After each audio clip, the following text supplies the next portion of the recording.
A long time ago, when our middle son David was 7 years old, I allowed myself to be talked into coaching his soccer team. We were living in Atlanta, and in the mid-'70s, soccer was the rage. The North Side YMCA in Atlanta had an age group soccer program, and that fall they had over 1,200 children sign up for soccer. In the 7- and 8-year-old division alone, there were 32 boys' teams. Each one of those teams had to have a volunteer coach. So the Y coordinator, the program coordinator for the Y, called me and asked me if I would be willing to coach David's team. I didn't know the man. He did not know me. I was not recommended to him by someone as a potential coach. I had not checked a box on the registration form saying that I would be willing to volunteer for anything. He just called me. I suspect he was working a list of the parents of the children on the team. Maybe he was doing it alphabetically and he had gotten so many turndowns he had made it all the way to the R's. And I tried all the excuses that I knew. Actually, while they were excuses, they were also the truth. I can't coach soccer, I said. I don't know anything about it. I have never even seen a soccer game. Don't worry about that, he said. Most people don't know much about soccer. We'll supply you with resources, and from time to time, we will hold coaching clinics so that you can do a better job. We will help you. We have your back. My schedule is so tight, I said, and it's so unpredictable. No week is like the week before or the week after. I don't see how I could keep a practice schedule. No problem.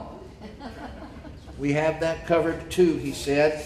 You only have to practice one day a week. We'll find the field for you, and we'll fit the schedule of the field to coordinate with your schedule. And so it went. Finally, I think as much out of admiration for his tenacity as anything else, finally I said, look, I am probably not the right person for this job.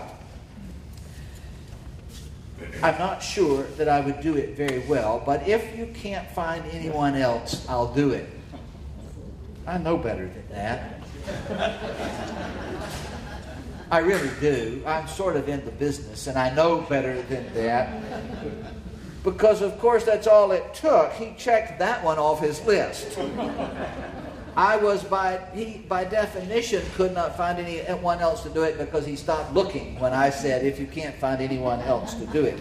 He had 32 coaches to find. So he had accomplished one. Sort of as an aside, and not that it really matters, it has nothing to do with where I'm headed, but that was the last of the support that I got from the Y, by the way, was that telephone call from the coordinator. The resources that they provided turned out to be a rule book that I didn't understand because I knew nothing about the game. I don't remember there ever being a coaching clinic in the 4 seasons that I wound up coaching.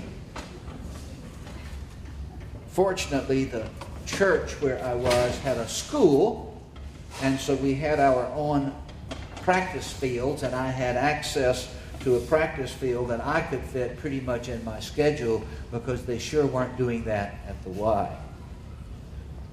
So I took this project on, and I decided at the outset that we would just have fun. We would just do this for fun. These were 7- and 8-year-old boys. And for most of them, it was their first experience not only of soccer, but of any kind of organized sport. And so I thought we would not put too much pressure. This would just be kind of fun. I went to the library and I got a couple of books that made a little more sense to me, but not a whole lot, but a little bit. I would just teach the boys some fundamentals, and we would have a good time. We practiced twice a week, but it was more like semi-organized play than it was practice. I didn't take it too seriously, and if you weren't there, that was okay. If you had a conflict, you didn't show up, it wasn't a big deal. Now, one of the things you probably already know is that uniforms are a big deal to 7th and 8th graders. 7 and 8-year-old little boys. That's why they play, is so they get a uniform. The day we passed out uniforms, they had them on in less than 5 minutes. And sometimes they would wear uniforms to practice. Sometimes they wouldn't. More often than not, they wore parts of uniforms to practice, some pieces of them. And practice, we were doing this for fun, so practice consisted mostly of running around for an hour. I don't know if you've ever watched 7 or 8-year-old boys, 7 and 8-year-old boys play soccer, but they often reminded me of a swarm of honeybees. 12 of them following a soccer ball around the field in a bunch, just like this, all trying to kick it at the same time. We were a ragtag lot. We didn't win a single game that season. We didn't lose every game. Occasionally we played against a team that was also just having fun. And when we did, we usually played to a scoreless tie, 0-0. Our record at the end of the season was 7 losses and 2 ties. I can't remember for sure, but I don't believe we ever scored a goal in a game. Not in an actual game thing. And the thing was, nobody had fun, including me.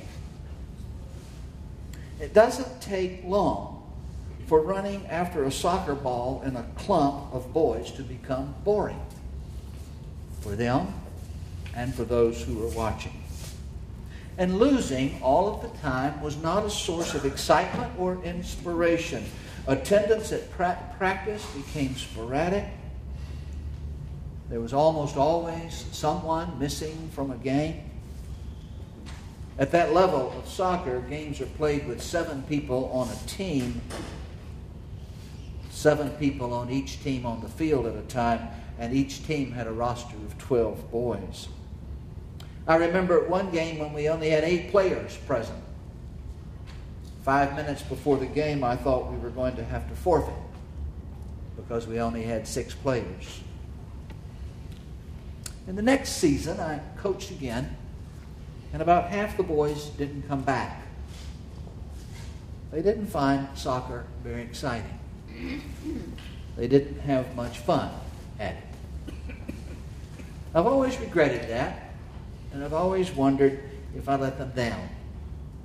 I've always wondered if maybe there was a potential soccer star that just never got started.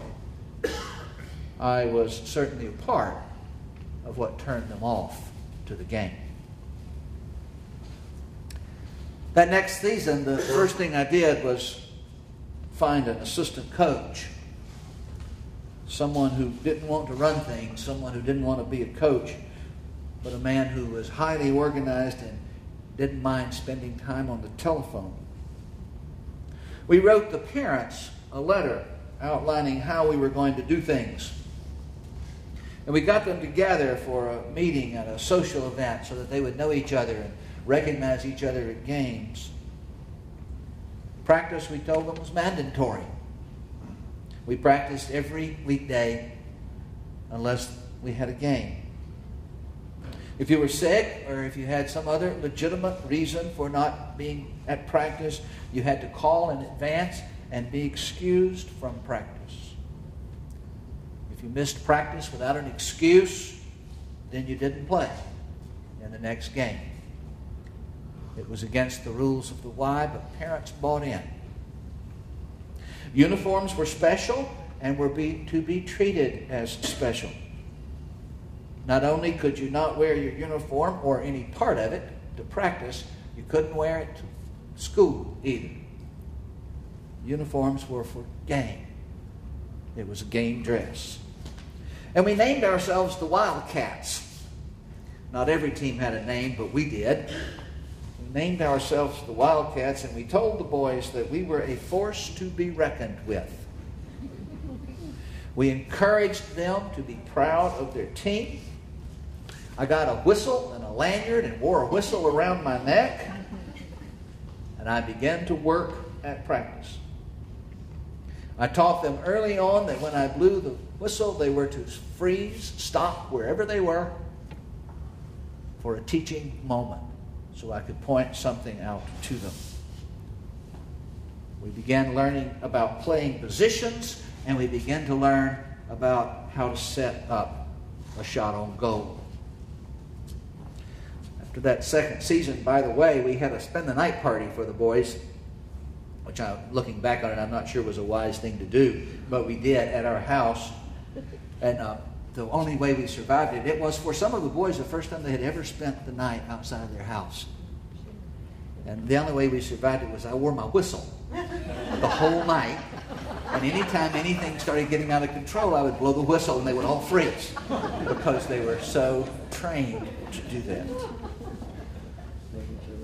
We told the boys that we were playing to win. I had a little speech that I gave them. I gave it so often that most of them knew it by heart, and they would start nodding and saying what was coming next every time we set them down. And I told them, we come to win. I would say, we come to win. We won't win every game. And when we lose, we will lose with class because we will know that we gave it everything we had. We will have tried our best. And when we win, we will win with class because we respect the other team and we are going to assume that they are giving it all they have. They are doing their best. We will play fair and honest. We will not argue with the referee about any call because that's the referee's job. The coaches won't try to play, and the coaches won't try to referee. Each of us knows that every other one of us is doing the best that he can. And so it makes no sense to criticize anyone on the field. We give it our best. But we come to win.